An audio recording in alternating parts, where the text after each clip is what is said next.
You won't believe what just happened. Jessica Tarlov just landed herself in some very sticky legal waters with Tony Bobulinski, who is the key witness in the ongoing hearings against Hunter Biden and his alleged foreign business dealings. But that's just the start of it, because the warning letter sent to her from Bobulinski's law firm after last week's airing of The Five seems to have hurt her ego, and she's making some very bad moves in response. There's a lot to talk about here, but watch the moments that led up to this on-air gaffe during a heated debate with Judge Janine. In terms of Bobulinski's veracity of his testimony, our own Wall Street Journal went through his text messages and emails and found that there was no credible link between these foreign governments giving money to get something out of Joe Biden when he was vice president, when he was out of office, etc. There is not the clear line that you guys have been alleging. Yes, there is. You just need to put pieces together. All right, it's the most complicated puzzle I've ever seen. Are you so simple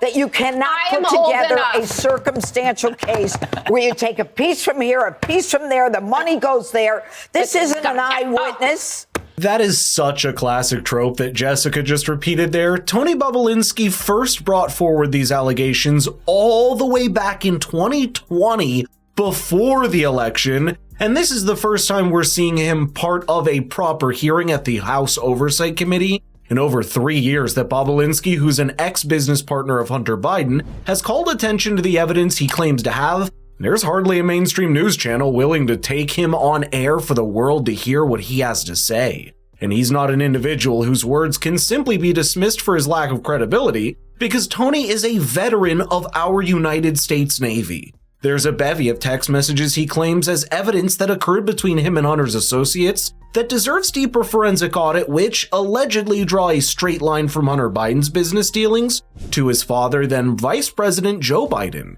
You can be sure that Jessica Tarlov knows this very well, and you can imagine she would certainly use Tony Bobulinski's close association with Hunter as a way to bolster his credibility if he was making the opposite claims. Bobulinski was actually asked about the practical media blackout to his allegations in an interview with Tucker Carlson soon after he came out with them. This was his reaction. So the reason you wound up here in this interview, and I just want to affirm for our audience, I don't think you had any desire to do this interview. Absolutely no desire. Is because nobody else told your story. So were you surprised, given the trove of documents you have, given the credibility that I think is apparent that you have, that no other news organization took the time to unpack this story? Surprise is probably an understatement of the year. Could you imagine the frustration at having no one in the media to hear you out?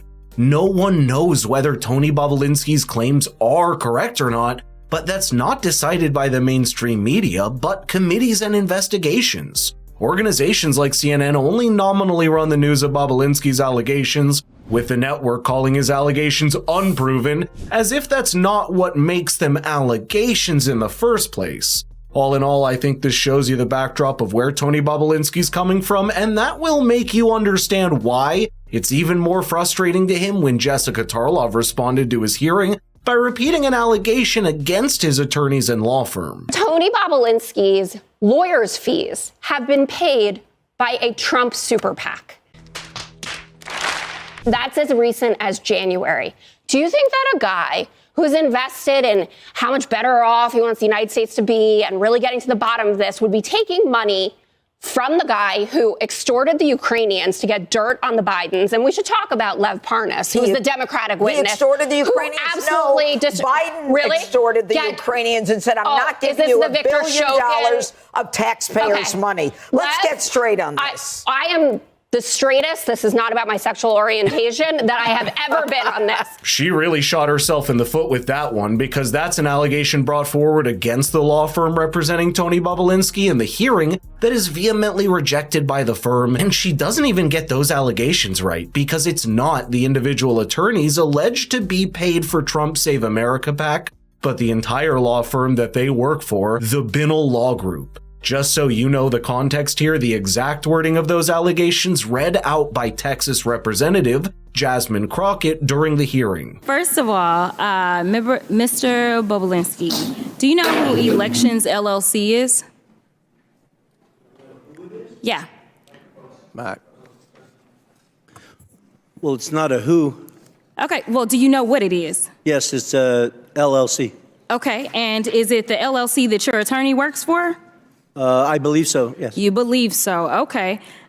So at this point in time, I'd ask unanimous consent to enter into the record a document indicating that the law firm representing Tony Bobulinski was paid $10,000 as recently as January of this year by the Save America PAC, which you may recognize as Donald Trump's PAC.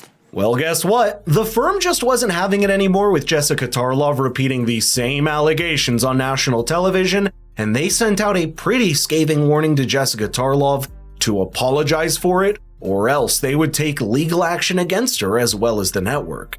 As you can imagine, this was bad news all around for Fox News as well as Jessica Tarlov, because while the network has been struggling financially in the last few years, Jessica's also found herself on shaky grounds recently as it regards her place on the Fives panel. So, what did she do? Well, she apologized, but did so in a manner that seemed half-hearted and almost sarcastic in her tone, and the Binnal Law Group was absolutely not having it. Before I tell you what happened next, watch this brief apology from Jessica Tarlov that aired before the following week's episode. I would like to clarify a comment I made yesterday during our discussion of Tony Bobulinski's appearance at the congressional hearing. During an exchange with my colleagues about the hearing, I said that Mr. Bobulinski's lawyer's fees have been paid by a Trump super PAC as recently as January. What was actually said during the hearing was that the law firm representing Mr. Bobulinski was paid by a Trump PAC. I have seen no indication those payments were made in connection with Mr. Bobulinski's legal fees, and he denies that they were. It is so easy to tell how forced that was. With that flat tone and bland expression, Jessica Tarlov was clearly reading that from a teleprompter during the longest 25 seconds of her life. And predictably, the firm was not impressed. So what did they do? Well, they sent out a second letter, this time even more harsh in its warning. It actually quoted her entire on-air previous apology, word for word, in the letter before saying that her, quote, half-hearted response and cavalier attitude is simply unacceptable. The letter also denied in no uncertain terms that the allegations that Tony Bobulinski's attorneys or the Binnal Law Group were being funded by any Trump super PAC or anyone at all other than the clients they were giving their services to.